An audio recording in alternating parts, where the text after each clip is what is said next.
Yo, what's going on guys, Genius X here, and today I'm going to be bringing you my week 3 match of Hive Beedrill, vs Ace and the Anaheim Altarias. So, Ace is a really good player, he's in NPL Majors, and I was pretty scared of this match in a sense that he was a good player, but the fact was that he was he was yawning a lot, and he only prepped in like the last few hours, I want to say, so... yeah, so looking at the matchup here, there isn't really... It's pretty even, I would say. There isn't really a Mon on his team that can just directly beat mine. And a lot of my team can just outright beat him, like Zardex. He has no switch into Zardex whatsoever, with Swampert being his only one. And then Celesteela is a huge threat to him as well. After I get rid of Coco, Celesteela just goes ham on his team. And yeah, so like overall, I feel like that the matchup is in my favor for this match, so I was hoping I could win this to advance to 2-1 record. And yeah, so what I expected him to bring is definitely going to be Tapu Koko. It's probably his largest offensive threat to me by far, and his potential win con. I also do expect the Swampert for the Charizard, the Mega Venusaur for my as like a check to stuff like Terrakion and potentially Landorus. I also do expect Metagross to check the Roserade and the Starmie.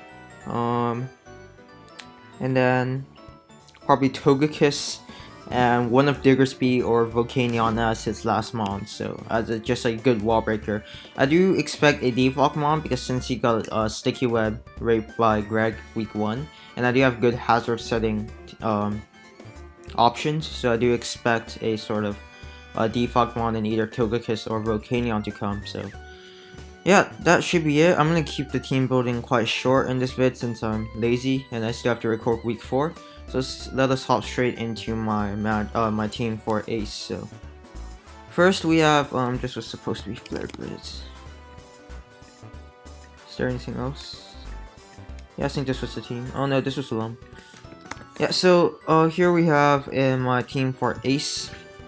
Dragon Dance, Flare Blitz, Dragon Claw, Roost, Zard, pretty standard. Beats his whole team, and then Pert is my only worry, so what I decided to bring was a Scarf Lando. It can revenge the Tapu Koko, and if it's Swampert is its only switch into Lando, then it can heavily weaken it. U-turn's pretty obvious for momentum, Stone Ash for Togekiss, and Explosion to get off a last ditch effort on Swampert or something like that. So next up we have a Celesteela, autotomized 3 attacks. These attacks hits everything on his team. Seed Bomb does around 68% to Swampert, so if he wants to roll me out, then he'll be extremely weakened. And then I have Z Corkscrew Smash Crash for the Venusaur, because that's the only thing that can tank a hit and actually hit me back with like a Sleep Powder or a Leech Seed or a HP Fire. So EQ and Heavy Slam hits everything on his team, and yeah, so moving on, we have a Life Orb Starmie, which goes ham against him as well. Only switching I can really see for him is his Guzzlord and Metagross, and Metagross does not appreciate an analytic boosted Hydro Pump at all. And then Guzzlord just drops to Dazzling Gleam, so yeah, we cover to keep us healthy, and we can potentially recover on something like a Volcanion. If he's like Power Curve Solar Beam, we can like go into Rose to lure the Solar Beam, and then we can just proceed to recover up on it later on in the match. So these 4 are pretty much my main offensive core for the game. Next up we have Terrakion. It's a bit utility set this game. We have Stealth Rocks, Stone-ish, Close Combat, and Source Dance. We have Lum because I was afraid of a Charty Thunderwave Togekiss, and then yeah, so after SD, this can help weaken a lot of my common checks such as Swampert and the Venusaur for either my Celesteela or my Charizard to win. So this team is pretty much based on weakening these two, Swampert and Venusaur, to allow Celesteela or Charizard to win. So pretty self-explanatory. And last but not least, we have our dedicated check to Coco. I do expect a Coco lead. So what we have here is a Cobra Berry Roserade, because I do expect a Supersonic Sky Strike Coco, and this tanks any variant of it. So if he wants to go for a turn 1 Supersonic Sky Strike, then I can tank it with ease and kill off his Coco turn 1, which would be great. So spikes to Spike Stack, Giga Drain, pretty obvious for Digger Speed and whatnot, and Swampert, and the Synthesis for reliable recovery. Set is walled by Metagross, but I don't expect like it to. He would probably just gonna go for rocks on my Rose anyway, so I can go hard Zard or something, but he can also be just go for like a Zen Headbutt, so like it's gonna depend on the situation what I'm gonna do. So this set is mainly just to lure the Tapu Koko. So yeah, moving on, let us hop straight into the match. So as you can see, he brings a Koko, Volcanion, Togekiss, Swampert, Venusaur, and Metagross. Let me just zoom in a little bit so you can see. Sorry about that. So yeah, as you can see, he has Koko as his first mon, so he's probably going to lead that, considering how well it does vs my team. So I'm just going to lead off with my Roserade, as I said in my team builder.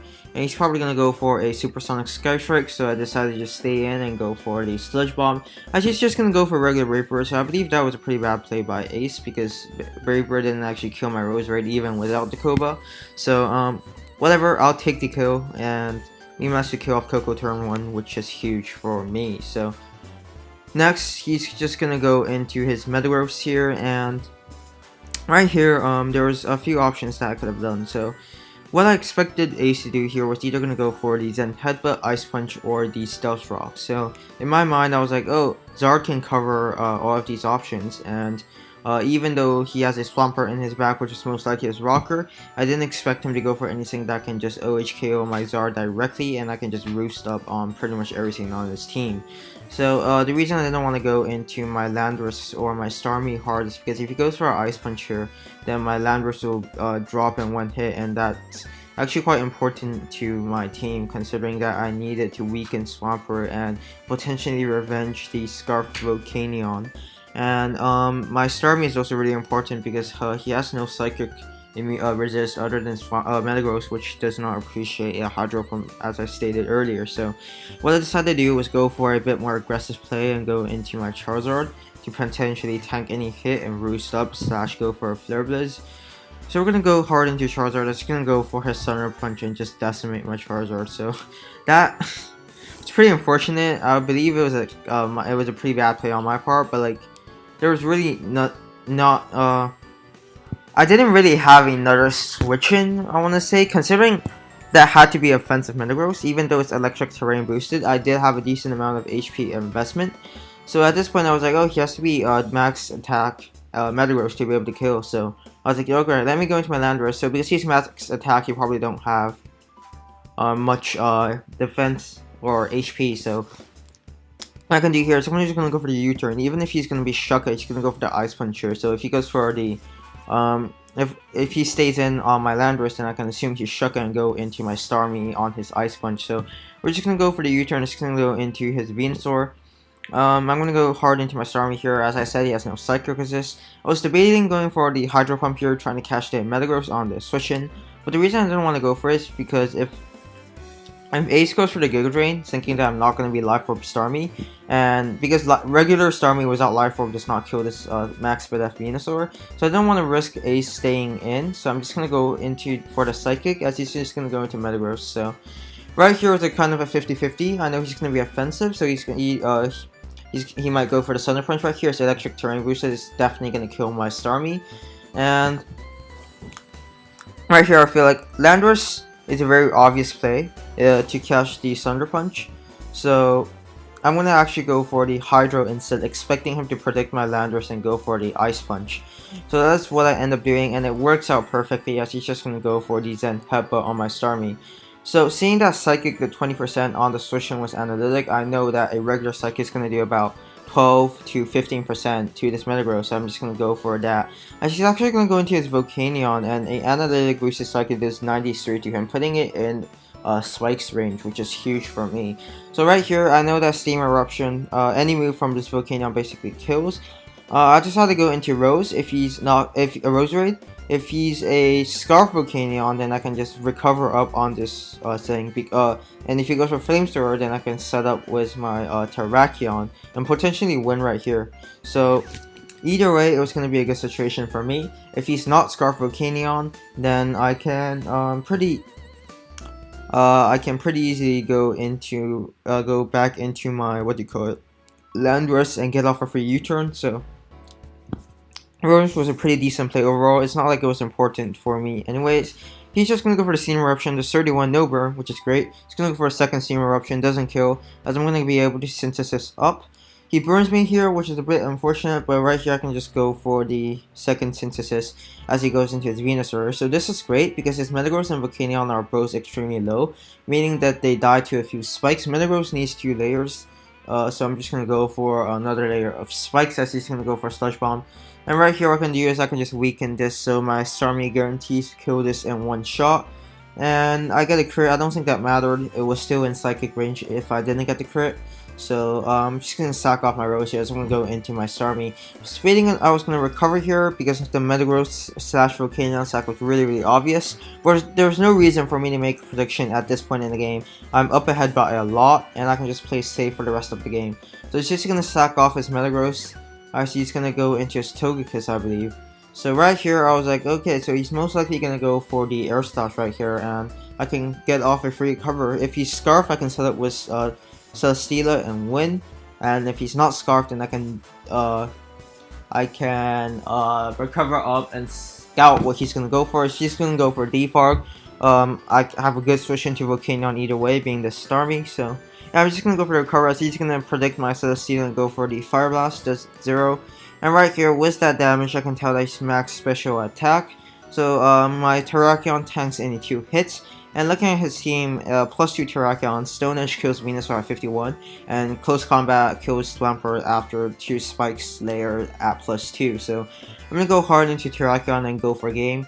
As you can see, that's not going to 2-hit KO in any way, and even if he's Chardy, because here I already know that he's max special attack, the only possibility for him, the only way for him to lift this Stone Edge is if he's a Chardy max at +2, is if he's Chardy max defense Bold, which I do not expect because that means he has no HP. And yeah, so I'm just going to go for the SD. It's a relatively safe play. Even if he's Chardy, he dies through +2 Stone Edge. And if he's not Chardy, then I just regular Stone Edge kills, but I don't want to risk him being Chardy and I have to land 2 Stone Edges. So I'm going to go for the SD, and if I land the Stone Edge, that's pretty much game, assuming I land on the Venusaur. But unfortunately, we're going to miss the Togekiss, and that puts us into a pretty bad situation. So right here, because the Togekiss is at full, I'm forced to go into my Celesteela. I'm going to go for the Totemize, as he's gonna, because I know Fire Blast doesn't kill. He's going to go for the sub, interesting play, and it actually revealed that my +0 Celesteela is faster than his Togekiss, so that means that I don't actually need a +2 to win this game. So right here, I'm going to go for the Heavy Slam on the Togekiss. He's going to go for the Fire Blast. And right here, he's definitely going to sack his Volcanion, but there's nothing I can do because Swampert tanks a Seed Bomb at this range. So what I'm going to do is I'm going to predict the Scald. I'm going to go out into my Starmie.